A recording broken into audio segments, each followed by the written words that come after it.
Welcome to the Second Bite Podcast, where we talk with top entrepreneurs and CEOs about creating valuable companies through creative transactions. Now, let's get started with the show.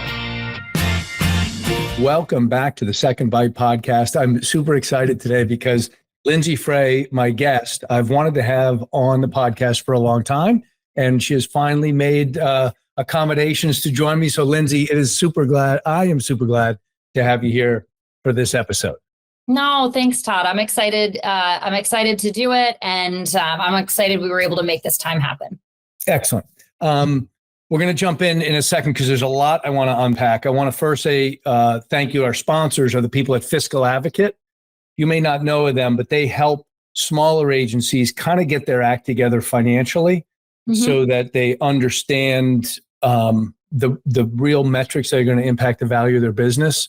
So they're great for smaller agencies. Fiscal Advocate, you can find them online. You can find them in the show notes as well. Let's jump into and tell the story of demandDrive. You and I were fortunate, along with your partner, Daniel, that we got a transaction done in February of 22. Give me the prehistory to that. You founded the business. How did you get it to where it was and on from there? Yeah, absolutely. So Dan and I met at a software company in 2010. And funny enough, we only knew each other for about 8 months before we decided to embark on this journey to start demandDrive. And it's lucky we get along and haven't killed each other in that time. But my background had always been in building sales teams and sales development teams for B2B tech companies. And we saw a real need in the market to help growing software companies, better manage their sales development teams and their processes and do that in an outsourced capacity. So in 2011 is when we officially founded demandDrive. And we were and still are a firm and an agency that helps mostly B2B tech companies to build and manage sales development teams and processes. We've really morphed into a more integrated sales and marketing agency, which we'll talk more about, I'm sure, as this conversation unfolds. But that's really where we got our start. Dan and I did not have a background. We were not, serial entrepreneurs. We didn't have a background in M&A. It was like sort of the right place, the right time in our life to start something. And we did that without any investment from anyone. And this type of company, it's, an easier company to start. I think the barrier to entry is pretty low. It's a hard company to scale and grow. So we were fortunate that we both had the right background. I had a lot of people in my network that I was able to kind of call and talk to and bring on as initial clients. And then we kind of grew from there. And as we needed to, right, we had to act like we were a lot bigger than we were in the beginning. But we then grew and hired as we needed to. And, there's a lot that happened between 2011 and 2022, but that's how we kind of started out. Yeah. And there's a great story in there. This podcast is not about growing organizations like yours. So I want to fast forward just a little bit. Sure. As listeners know, we work mostly with founders where their businesses are between $1 million and $5 million of EBITDA. You're in that category. And when we met, I think because I reached out to you on LinkedIn or something of that nature, because I was working on something, but it wasn't my idea. There was something ruminating in your head about, we got to go faster. We got to grow bigger. Do you remember some of that? How you? Oh, yeah. Oh, absolutely. I remember it very well. I think, and it was before we started even talking with you. Dan and I, we didn't want this to be like our end game, right? When we started this, we were both pretty early in our careers. We both, I think, are the type of people that want to learn and grow professionally and individually. And kind of, we're not the type of people who are like, okay, this is good enough and this is what it's going to be. And people would always ask like, oh, is this a lifestyle business? Or like, what are you looking to ultimately do?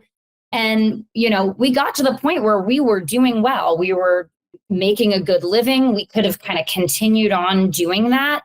But I think we would have gotten bored, quite honestly.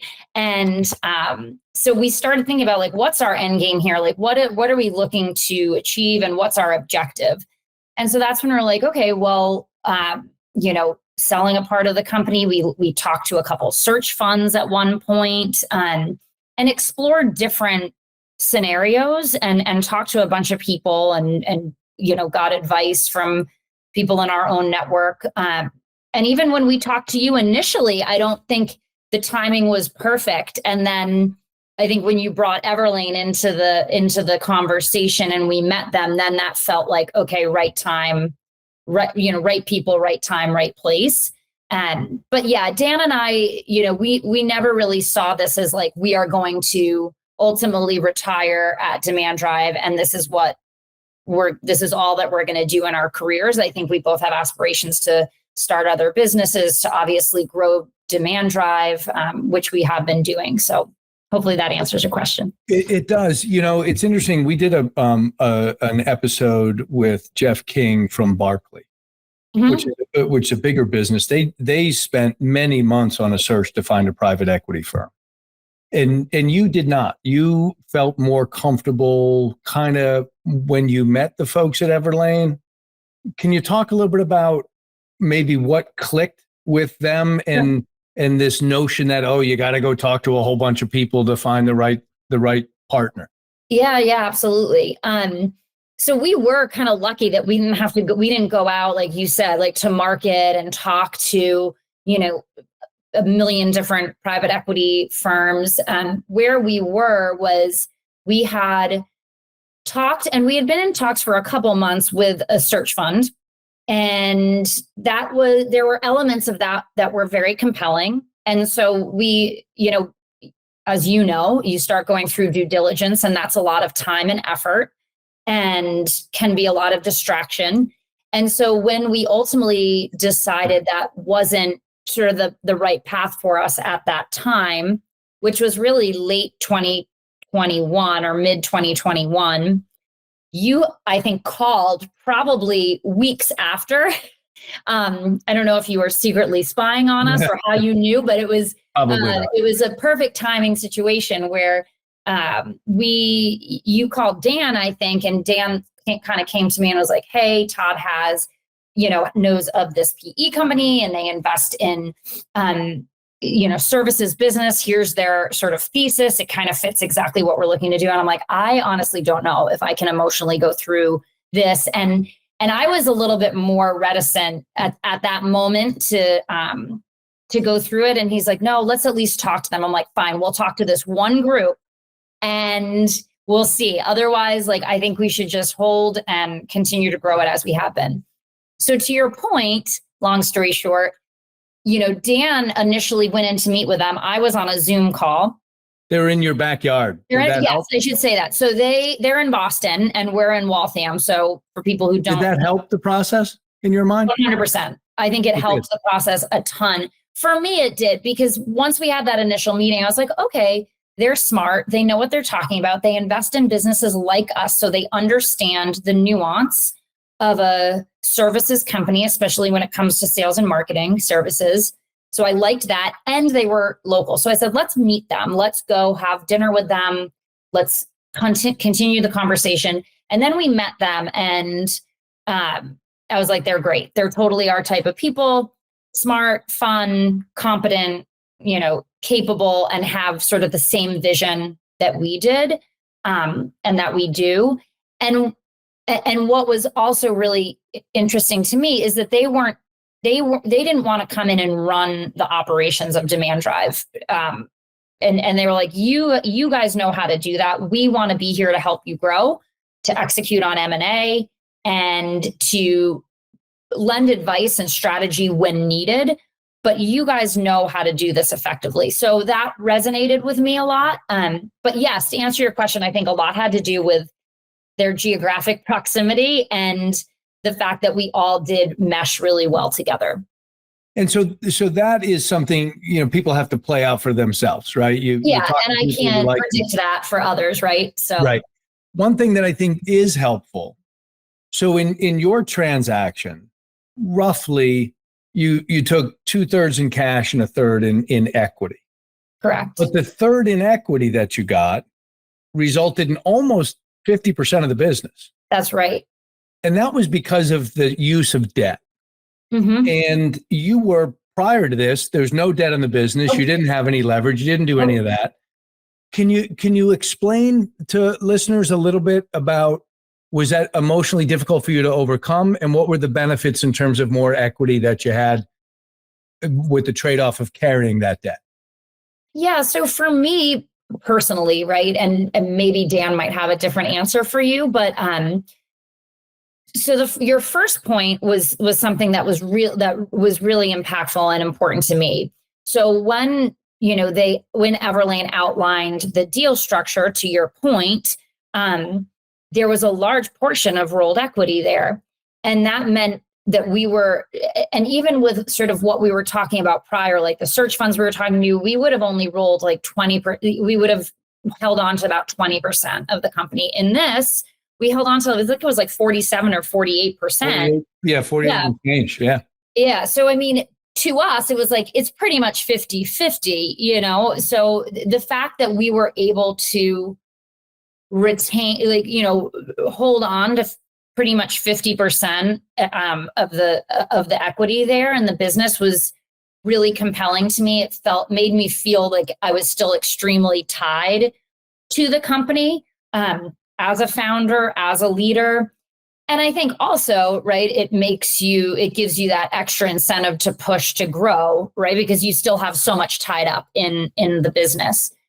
So that was actually very personally important for me that happened. As far as sort of my emotions around bringing on debt, I think, again, a lot of this goes back to the trust that we have with Everlane and their experience, and the companies, even in the references that we talked to when we went through the process. So it never really crossed my mind to be overly concerned with that piece of it. And to be clear, you and Dan have no personal obligation on the debt. No. Everlane arranged for all of that. That's and correct. so on. Right. And right. If that hadn't been the case, I would probably feel differently, but yes. Got it. Now, one other just deal point. I want to even see if it resonates still with you. A lot of times at closing, a portion of the money goes into escrow. Usually it's 10% of consideration. It goes into escrow and it stays there in case there's things that come up during the next 12 or 15 or 18 months. Yep. The folks at Everlane got rep and warrant insurance so that there wasn't an escrow amount.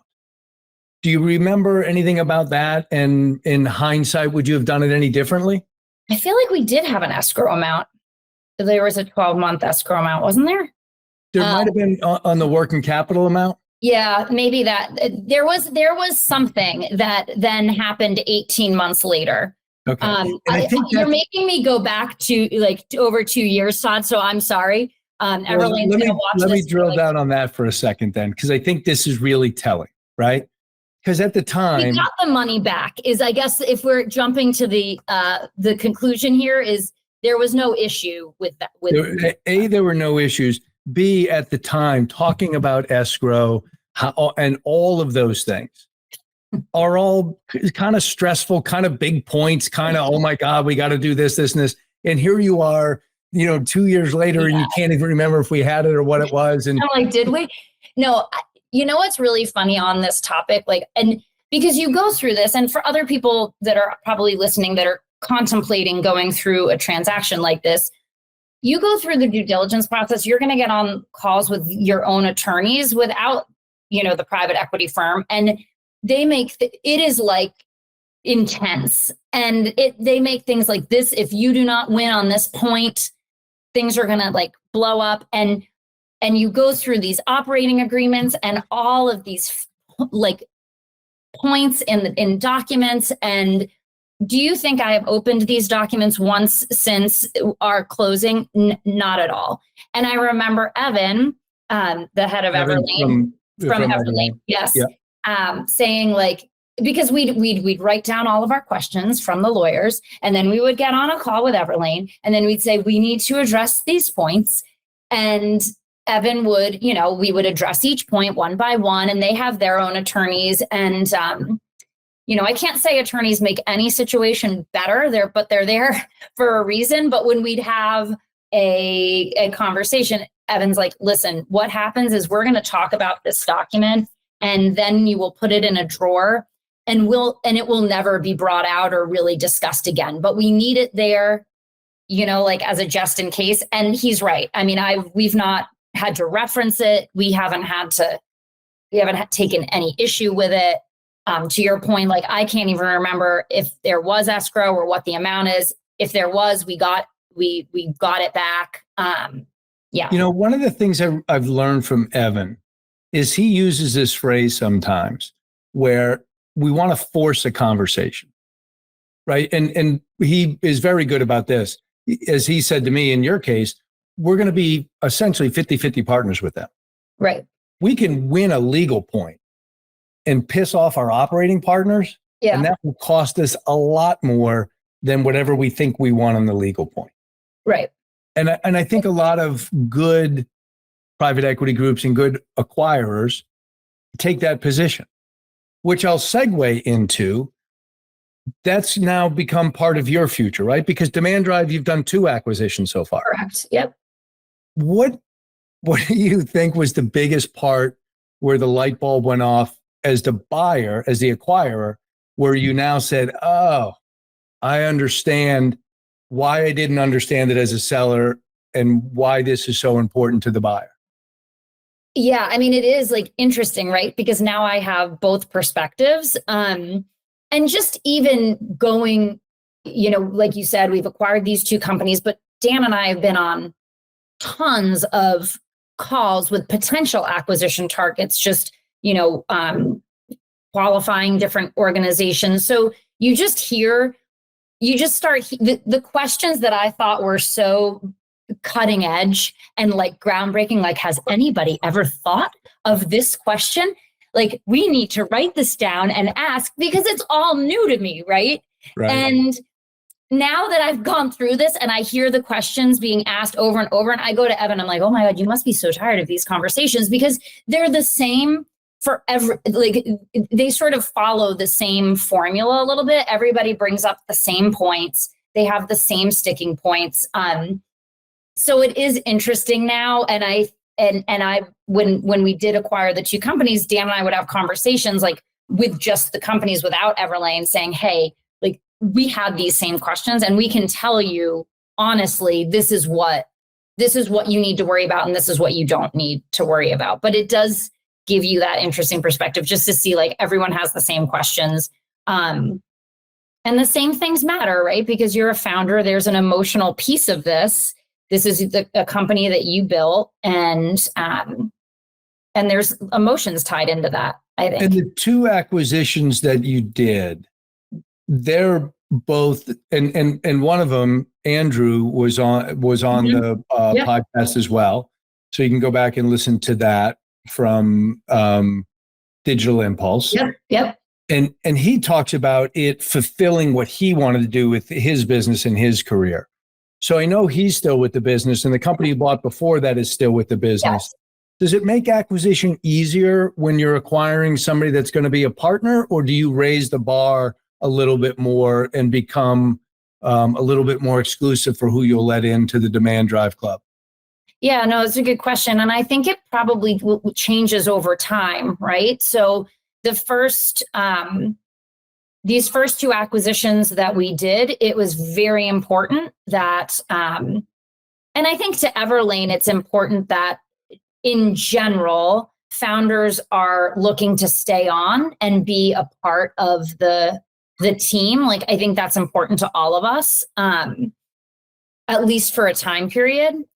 But I think for these first 2 acquisitions, it was really important for me and Dan to find partners that we, number one, like believed in their business, wanted to work with them, had similar values, had similar objectives. I think if we're doing future acquisitions, that may change a little bit. Going through the integration process, because that's where we are right now, is sort of integrating these 3 businesses, not just from a back end system standpoint, but just what does the management structure look like? What does the executive team look like? Who owns what? And, cross-selling processes. So all of this is kind of coming together now. And I think we are noticing is like, where might there be gaps from a leadership perspective, from a people perspective, that when we're acquiring the next company, we want to look out for? Like maybe we need, a really strong sales leader. So that might be something that's very, compelling to us in the next transaction. And I know Everlane has a lot of experience doing that. We've been fortunate to do a couple transactions with them. Are they kind of taking the lead in that?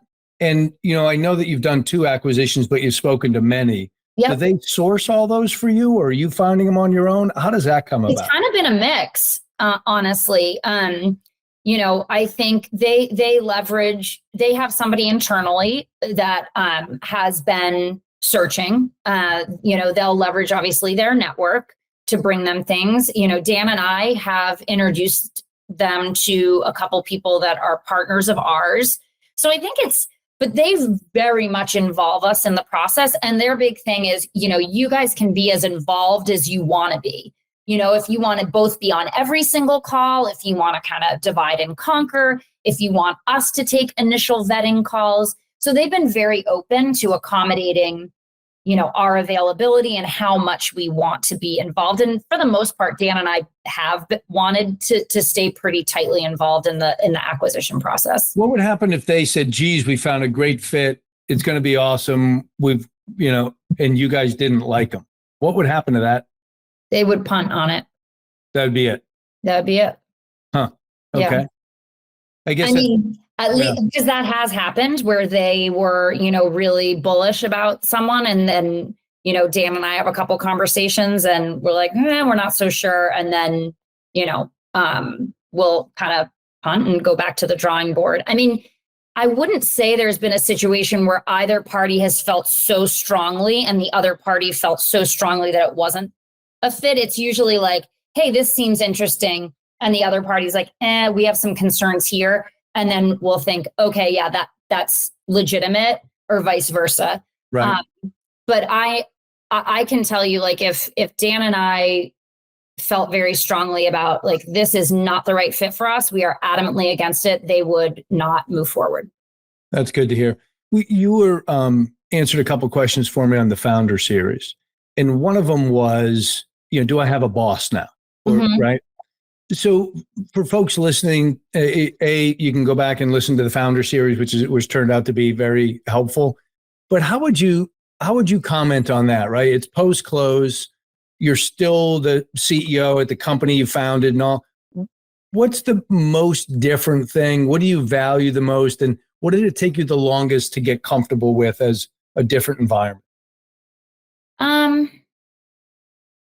I think probably the thing that's been most challenging from in a certain point is all of the integration and the time, right? Because this does take, like, all of the calls with potential acquisitions, that takes time.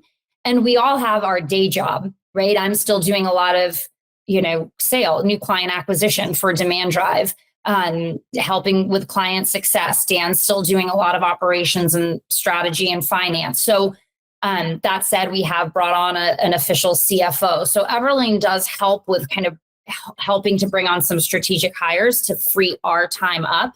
But that, I think, has probably been the most challenging thing, is just, we have to still drive revenue. We still have to close business. But, oh, by the way, we need to be on acquisition calls. We need to figure out how to integrate 3 companies that are all very different. So that has probably been the biggest challenge. I feel like I've learned a ton. Like, I don't think I could have ever learned, like, what I've learned going through this process was more than, I feel like I now have at least like a bachelor's degree in finance and mergers and acquisitions. What has surprised you the most about, let's just focus on just the M&A piece. What has surprised you the most out of that? How quickly it can happen. I would say, like, how quickly you can buy a company. I think, like, even for us, like, like, I feel like it takes longer to buy a house in some cases. And it really I don't know. Maybe we were lucky, but I think like how quickly there's different like gating events that happen, right? Like, initial interest, LOI, due diligence, but that can like the fact that it can happen in 2 or 3 months, I think surprised me from like compare that to the integration process. How long does that take? The integration process, that takes way longer than the buying of the company. I think it depends. Like there's so many elements and aspects of integration. So I think we've come a really long way. There's still work to be done, but I think you're dealing with a lot of people and teams and ways that companies have done things historically in the past and having to adapt a little bit. It might be like we, for example, just a tactical example, we were on Salesforce as our CRM. We ended up moving the platform to Digital Impulse's CRM of HubSpot because they're a HubSpot partner. They're experts in HubSpot, and it just made more sense. But that was, I had never used HubSpot. We had to move the whole sales team over there, the client success team. So I think, things like that take a little bit of time. But it's there. These are solvable problems. They just take time and effort. So when you, last couple of questions, as you now think about the future, private equity typically has a 3 to 5 year time frame when they make an investment. We're coming into the summer of 24. Mm-hmm. How do you have a priority list of things that demandDrive needs to and wants to acquire to help accelerate the business? Yeah, so I think at this point we're looking at, we're still actively looking at acquisition targets. We would like to flesh out some of our RevOps functionality. So we've really done a great job, becoming this integrated sales and marketing agency, handling everything from top of funnel web development to bottom funnel sales execution. And now with Digital Impulse being, a HubSpot certified partner, they can handle a lot of that implementation and integration. We'd like to find something on the Salesforce side, potentially. I think there's some elements of marketing that we could probably source for. And I think there's a world where we would look at bringing on other companies like demandDrive, in this space, and that might outsource BDR and exactly, that might have coverage in another market, right? Mm-hmm. So maybe they're based in EMEA, and there's some coverage over there that we don't necessarily have too much of, and so that's something we'd consider. Sales training and coaching, things in that world that aren't core competencies, we're still looking at. Excellent. It will be very interesting, Lindsay, to see how you and Dan and the rest of the team continue to grow and build demandDrive into, the vision that I know you guys have. It was great for you to take, the time that you did today to share with us. So I want to say thank you very much for that. And it'll be great to watch your progress going forward. Yeah, that sounds great, Todd. Thanks so much. It was a pleasure. Thanks, Lindsay. Thanks for listening to the Second Bite podcast. We'll see you again next time, and be sure to click subscribe to get future episodes.